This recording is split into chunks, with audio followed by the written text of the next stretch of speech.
A Lincoln County man defies the odds. Today, Dan Hoover is celebrating life after nearly dying from COVID-19. He received a double lung transplant at UK Hospital. He is the first COVID patient to undergo the procedure here in Kentucky. Chelsea Jones has his story.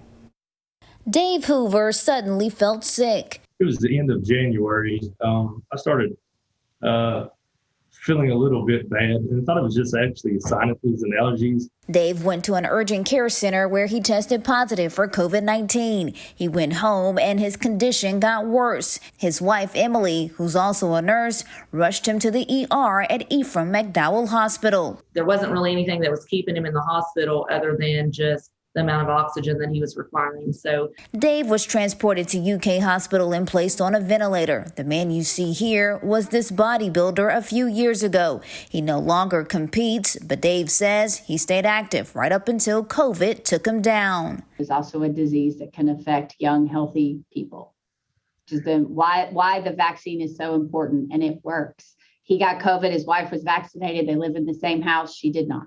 Dave started having complications on the ventilator, so doctors put a catheter in his neck. They later put him on an ECMO machine so he could breathe. Now can you pick up one foot and put it down? Good! Doctors say COVID-19 destroyed Dave's lungs, making a transplant necessary. Let's sit. Good. Good job. After receiving a double lung transplant at the end of April, Dave was on his way home. Oh my goodness, Dave. You feel like a free man? Happy to be back with his wife and children, Dave is sharing his story with others. I wasn't able to get vaccinated whenever I contracted COVID. So I just encourage everybody to get vaccinated. In Lexington, Chelsea Jones for the Fox 56 10 o'clock news. Dave says he plans on getting vaccinated once doctors say it is safe to do so.